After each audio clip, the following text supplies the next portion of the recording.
What's going on, guys? It's one model back for another little tabletop review here. I'm back on the outside porch, the back deck. About 45 degrees today, February 9th, Thursday. Beautiful yesterday. Today a little more overcast, a little more cold, but it's nice compared to the weather we've had. Anyway, there's a weather report for today. Now, into the video. I'm using my other phone here, my backup phone, and it does not like to stay on this tripod clamp very well, so hopefully we don't lose the phone like we did at the pond that day. But back here today. Last Friday I actually went to one of the local shops here, and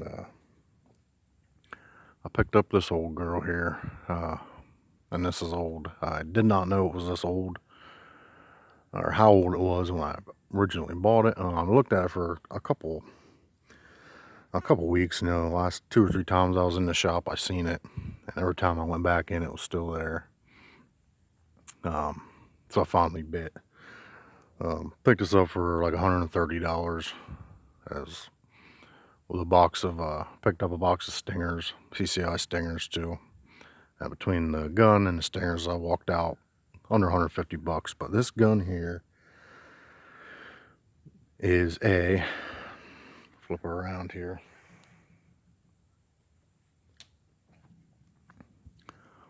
if you'll be able to see it or not. I'm not used to this camera.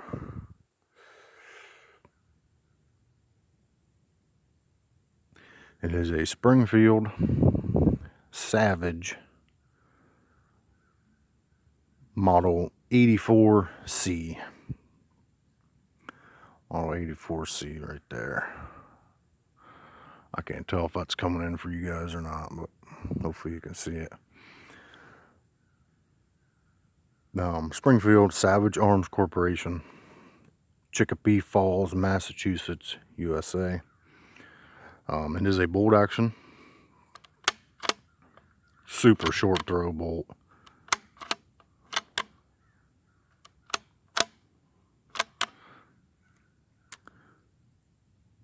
.22 short, .22 long, or .22 long rifle.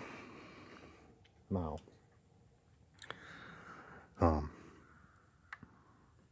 see, it has the indicator there. There's the red indicator.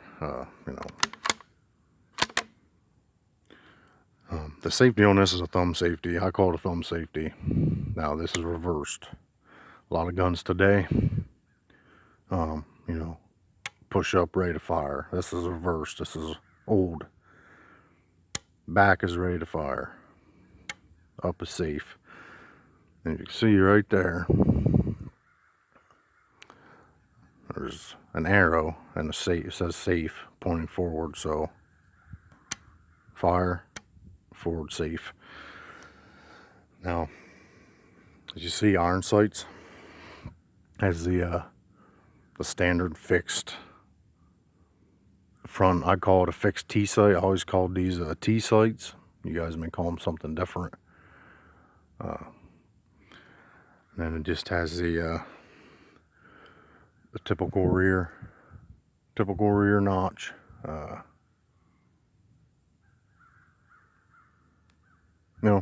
Typical rear old school notch.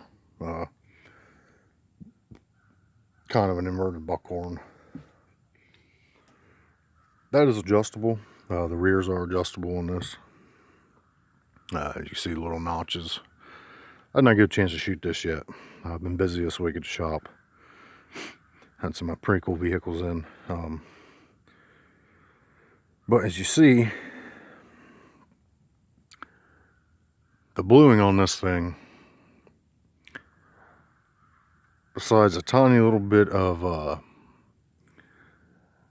pigmentation there on, I think that was, somebody got gun oil or something in there on the barrel itself. I mean, you can't feel that, so it's not pitting. I may try to go, but that just gives it character. I may not even go over that.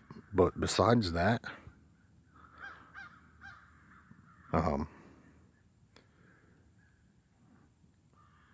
this thing is, the bluing on this thing is immaculate. I mean, there's a tiny little bit of rust starting right there. A couple spots, and I can get that with steel wool and oil.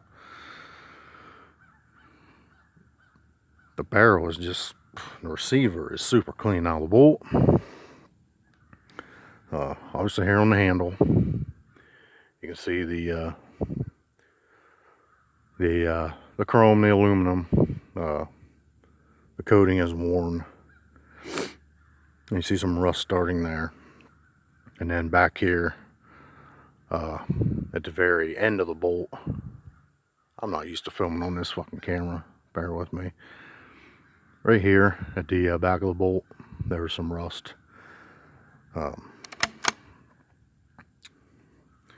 Inside the chamber, how good that shows, but it's super clean down there. I mean, for its age, and we will get into that here in a second. But it's smooth. Love this bolt cutout. That's just like a pet peeve of mine. I love a super deep bolt cutout. It adds a little bit of character to the bolt gun, and this thing's so smooth. I mean, short throw.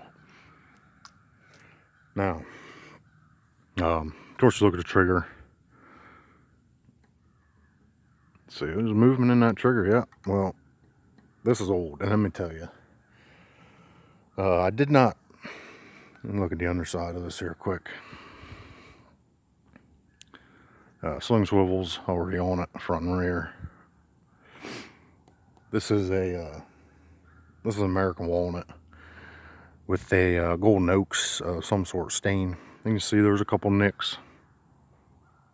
I'm not worried. I'm probably not even going to do anything to the wood on this. That's how you take it down. This is a takedown rifle, technically. So you just take that off. You don't got to remove the trigger guard. You see a trigger guard. A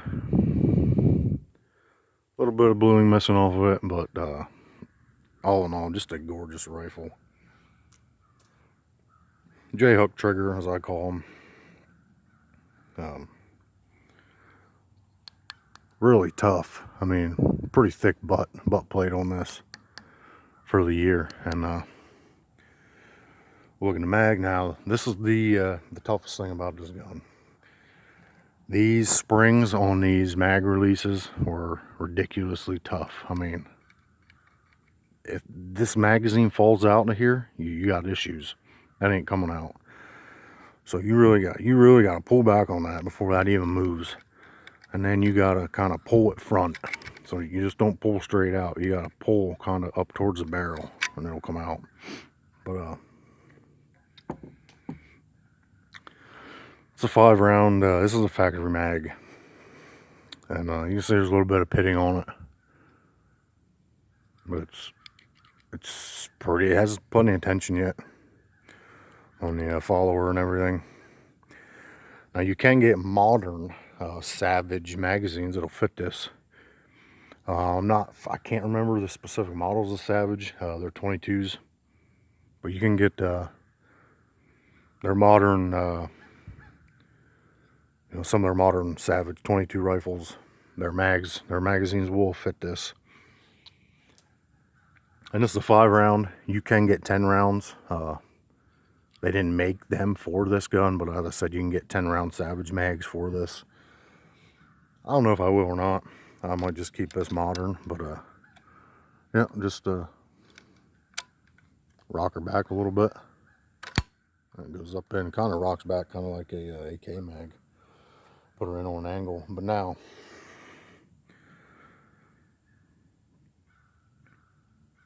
that I covered that, we're going to talk a little bit about this gun. Because when I initially saw this gun for the first time, I was thinking 60s, 70s maybe, late 60s, early 70s. Maybe like a Sears gun, Sears and Roebuck, or whatever, an old Kmart or Western Auto gun back in the day. However, every now and then you go into a gun shop, you're not really sure what you want to get. When you find something you think around the time of manufacture, roughly. You know, if you really know guns, like I consider myself to do, I'm no genius.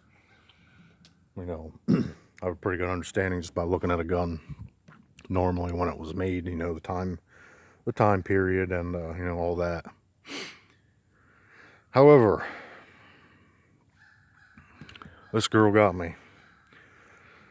This girl got me. I was wrong. So let's go over here a little bit. I wrote some things down. I didn't know a whole lot about these guns. Let's get into it real quick. I don't want this to be long. This is a Springfield Savage Model 84C. Or Springfield Stevens, or Savage Stevens, or just Savage, or just Springfield, or just Stevens 84C. And even before that, there was a company around in the 30s that was called Fox Firearms. Fox Manufacturing. Fox, you know, Armory. I forget what they were called, but it was Fox.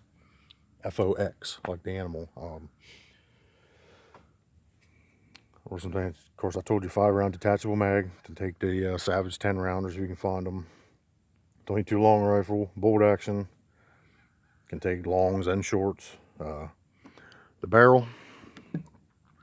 Another cool thing about this, should be a very accurate gun. 24-inch barrel. With a scope, we will get into this real quick after I tell you a little bit about it. Manufactured under Savage, Fox, Springfield, and Stevens, or a combo of any of the three, Savage, Springfield, and Savage. Fox was only around for, I think, 4 years. And then, you know, it moved on to Springfield, Savage, Stevens, whatever. Here is where I found out how old this gun is. So I got looking into, you know, the old Springfield forums. And, you know, I was expecting, you know, 60s, 70s, late 60s, early 70s time period. And come to find out, these guns stopped being produced in 1965. So when I seen that, I knew I was way off. And before I even delved into, you know, when they started producing these guns, I kind of got the sense, just by how stiff that mag release was and that J-hook trigger, just the way the wood looked.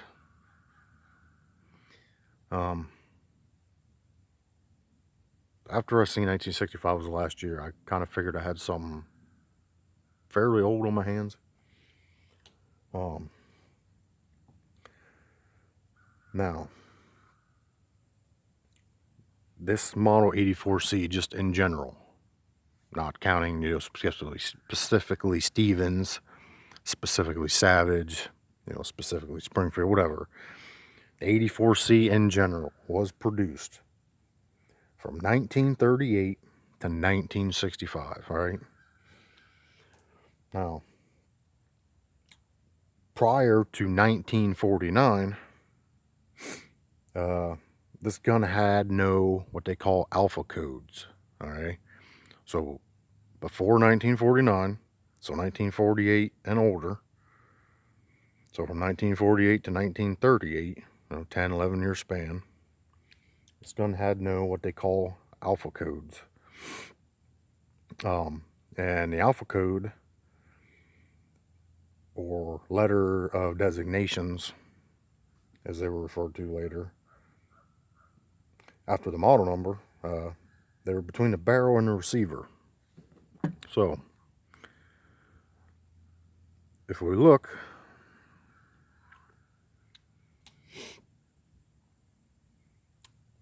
now an alpha code was a symbol with a letter. Just a plain symbol does not designate an alpha code, from what I read on the forums. So if we look, here's the barrel, there's your receiver, end of the barrel, receiver. So if we look right here, right behind the front sight, or the rear sight, we have a symbol. That's an alpha symbol, okay? An alpha code is a symbol with a letter. And most of the time, or majority of the time, they were on the opposite side of the barrel. So the code symbol was here, or the alpha symbol was here. Letter code would have been here. And if you look, it's not there. There's nothing there. That means this gun was made before 1949. So, and another thing, the older models, these trigger guards here, the front of this trigger guard, it was kind of more squared off. It will come down to about here and then come in. Where this one comes down and it's rounded. That designates older. This is a first gen model. So while I can't pinpoint the specific year, this gun was made between 1940 and 1948. And how I know it wasn't before 1940 is because it's not Fox. You know, from 36 to 40, 36 to 39, it was Fox. And then from, 40 to 65, it was Springfield, Stevens, Savage, whatever. Combination of the three or the two or whatever. So what I have here is a 1940, 1941, 42, 43, 44, 45, 46, or 1948 Springfield Savage 22 bolt action rifle. Just it was kind of neat, you know. That's the shit I enjoy, you know. You know, people, yeah, I love watching all the shooting videos. I love shooting guns and watching people, you know, shoot the shit out of guns, and that is awesome. I enjoy it. I enjoy doing it. I enjoy watching videos. I enjoy, you know, I don't make a lot of them right now. I will. Some things going on. I'm making some more shooting videos, but I love the history of guns. I just do. And when you walk into an old gun shop like that, you pick something up you think you might know, and you come home and you dig into these firearm forums with people who know way more than I do and have been around shit and seen shit and fired shit and shot shit that, you know, a lot of us never got into, and they know so much. And they put their knowledge out there. And, you know, there I was thinking late 60s, early 70s. And I have a, early 40s to late 40s gun. I have a 1940s gun. I think this is the second oldest gun I own right now. My first one being my Mosin. And then my Carcano. So, you know, this gun was made from 1940 to 1948, you know. It was a beginning of World War II gun. You know, the war was going on before America entered World War II. You know, we didn't enter World War II. Oh, I guess the exact date would have been, I don't know, when did when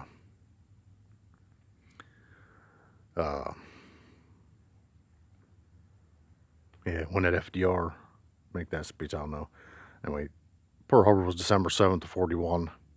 Technically, I guess we entered the war at the end of 1941.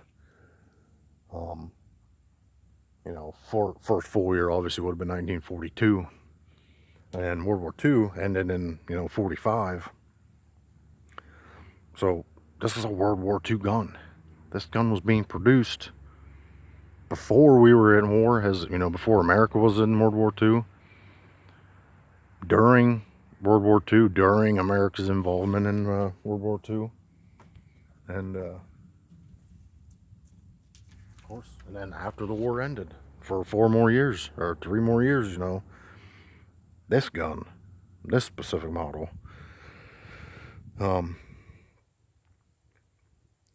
still being made. And then they ended it in 65, which is Vietnam, the beginning of Vietnam. So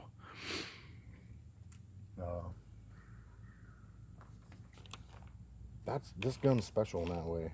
And honestly, this model was World War II era, but 84C spanned World War II and the beginning of Vietnam. And Korea. Let's not forget about Korea. Korea was in, 49 to 53, 54. Literally the Forgotten War. So, I mean, this spanned World War II, Korea, and Vietnam. my gun was a World War II era, so very cool. I'm happy I found it. Little more history on it here. They were made, those made before 48 were designated as Springfield. You know, it said Springfield on the gun. That's another reason why I know this was pre-40, you know, pre-49. So after 48, the Springfield designation was removed. And changed to only Stevens. So this still says Springfield, and not, this don't say Stevens on it at all. It says Savage, Springfield Savage. So I know this was a pre, you know, this was before 48. Now, a little thing about Stevens, even though this is not a Stevens, or it's not designated Stevens, after the Civil War, which ended in 1865, up until 1915, Stevens was a leader in American small caliber arms production. You know, they just busted ass getting guns out, you know, because a lot of the bigger armories took a hit during the war. And Stevens really cranked her up. So people who shit on Stevens don't know their history. They shouldn't shit on Stevens. Been around for a long time. And in my opinion, after the Civil War, they kind of bailed us out a little bit, you know. If it wasn't for them, you know, the big boys, Winchester, Remington, you know, Remington was just not even, they weren't even Remington then. But, you know, Winchester, Marlin, and all these, you know, New England Firearms and, you know, just all these old companies from back then, they took a hit in the war. And Stevens busted ass to get guns out. From 65 to 1915, they just put out the small caliber arms, guns. And so shout out to them. As I said, this is an American walnut gun. Now, you can't get a scope for this. And it has a side mount. It's already drilled and tapped. And these screws right here, you got two here, two in the rear, two in the front. You take them out, and it's drilled and tapped. I mean, but it only takes a side mount. And you just take the screws out, and it's pre-drilled and tapped for a Weaver. Yeah, excuse me. I believe the model right now is a Weaver 10M. It's a size 10M. Yeah, it's a side mount base, and you use side mount high risers if you want, or high rings. So, I mean, it'll be kind of mounted to the side. It'll come out and up like this a little bit. But, I mean, it works. Man, you can get any kind of newer scope or find a period correct, you know, an old, you know, 1-4 power or whatever, and put on that if you wanted. That'd be neat. But, very neat find, I think. I'm happy I found this. I might try to find another mag for it. I don't know if I got the 10 or not. I'm happy with it. I got to shoot it yet, but just looks and appearance, you know, for a gun this old, man, I'm not complaining one bit. It's 1940 to 1948, unbelievable. Now, these guns go between 150, 200 bucks, maybe more if they're mint. So this is not mint by any means. I would say very good condition, borderline excellent. And me, you know, the firearms scores would score it a lot lower, but one last little look at her. Springfield Savage model 84C, 22 long rifle, short and long, bolt action from 1940 to 1948, somewhere in those, somewhere in them years. So, if anybody has any of these similar guns, whether it's a Savage, a Springfield, a Stevens, or hell, if you have a Fox from 1936 to 39 or 40, that would be sweet. I'd love to see an old Fox version of these. But I know there's some guys I've watched videos on that have these. If I said anything wrong about the gun, correct me. But I did a little bit of digging the last couple of days, and that's what I found. So If you have these, let me know your experience. I'm sure they held up because you can't beat old guns. Wood and steel's the way to go. You'll never outdo an old wood and steel gun. Try as you may, you're gonna fail. New stuff's cool and fancy and tactical and all that, but keep it simple, stupid. Just use the old KISS method, and more people should get into old shit. Because when technology fails, and it will, technology will fail someday. It will outdo itself. Stuff like this is what we're gonna have. It may or not be in your lifetime, depending on how old you are, but it's going to happen. So, like, comment, subscribe if you like. You don't have to. Like I said, let me know if you have any of these down below. Your experience with them. Any questions you may have, I'll try to answer. But as always, guys, thanks for watching, and we'll see you guys on the next one. Have a good weekend if I don't hear from you before when I'm on my way to eat later on.